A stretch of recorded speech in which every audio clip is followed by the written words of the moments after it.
Komenda. Yeah. Where would you situate Komenda in this conversation? Is it a 1D, 1F? Is it a government company? What is it? Yeah, so Komenda was inherited by our government in 2017. But it's an old, it's an informal factory. It's a, yes. It was a Buzia factory. It was a state enterprise that was established to produce sugar. To produce sugar for the local market, hopefully for the export market. Now, it's had a long history. Checks, balances, somehow did not provide the right environment for them to survive over the years. And also the old model of a state enterprise did not help them. So fast forward, when the NDC came into office, they took a loan of over $35 billion to try and retool the factory. Now, this retooling exercise was completed around May, June 2016, and it was commissioned. Now, immediately it was commissioned, it stopped production. That is, after the production test run, they could not sustain production for a number of reasons. One, because in the planning process for the factory, there was no provision for the supply of sugarcane on a sustainable basis. I'm talking about sustainable basis. If you go and supply harvest the sugarcane, the fruit. Yes, the sugarcane. Yeah. If you go and harvest 1 ton, 2 tons of sugarcane and use it to commission a plant, that does not guarantee the continuous working on the years. So that was the first challenge. The second challenge was that at the time that it was commissioned, regrettably, a significant number of components that would have allowed it to work properly were not installed. So when we took over, we did a technical audit and realized that there were all these significant challenges. But we also wanted to give the benefit of the doubt to the previous government. So we went through the process of understanding where the company was. And we realized that they had made an effort to attract an investor, a strategic investor, to run and manage the factory. So that's fine. We are a responsible government. If it is working, why not? If it is not working and you have an investor, then, I mean, we would still work with the investor. But when we invited that strategic investor that had gone through the process and had been offered Komenda to as it were, to own and manage, they were no longer interested in taking up that offer because according to them, the amount that they originally bid for taking over the factory, and after the bid offer and the negotiations, they realized that the true value of the factory was significantly below the book value. What they had been told. What they had been told, So they refused the offer to continue.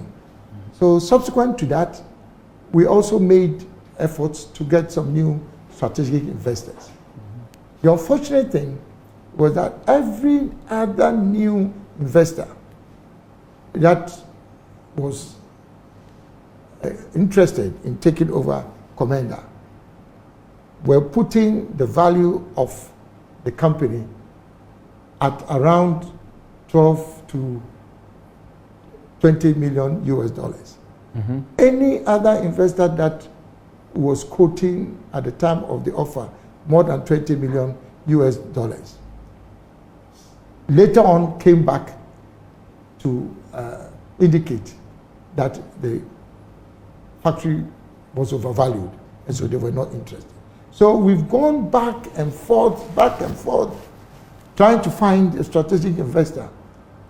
And Yoko decided to undertake a forensic audit of the factory because of all these, challenges associated with undervaluation and things like that.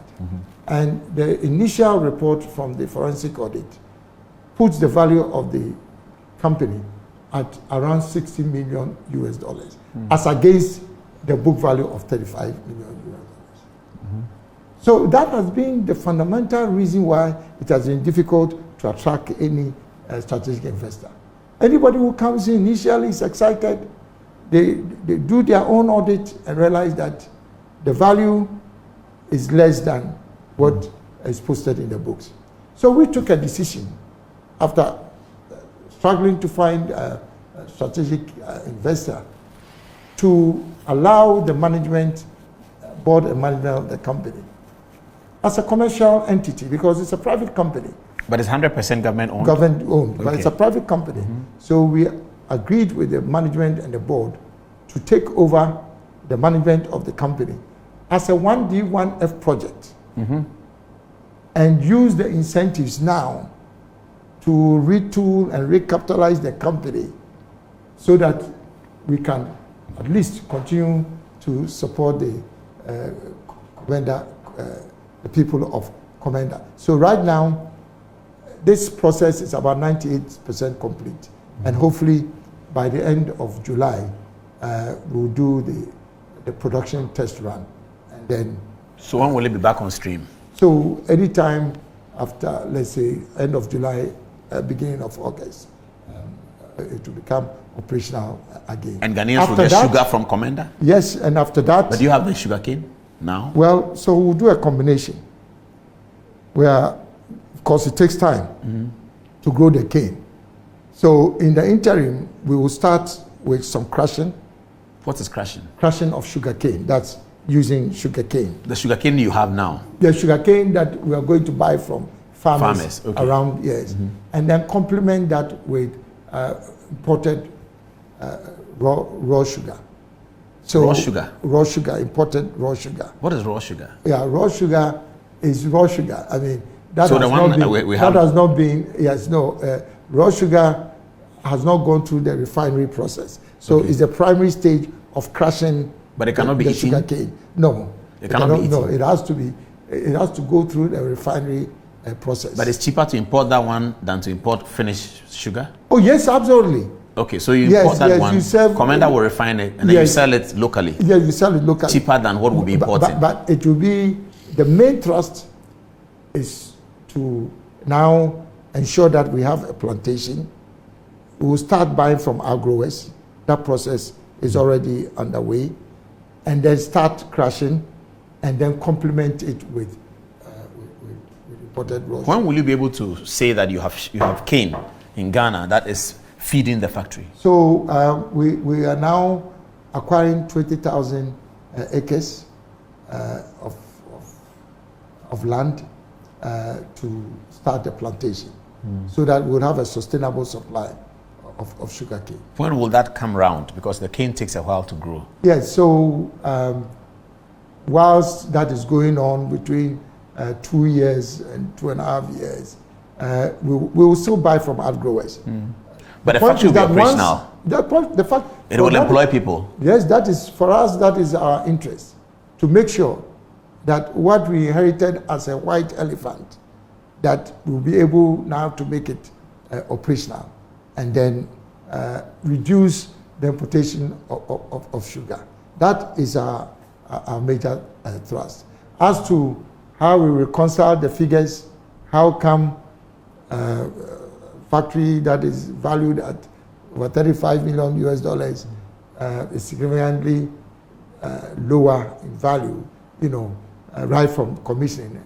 Will it employ a lot of people? When people hear factory, they think it will employ 100 people, 200 people. Yes. These days, technology has come in. Will it employ a lot of people? Well, but you realize that for agro-processing, the jobs that are generated are not just what we call the direct factory jobs, but the indirect jobs.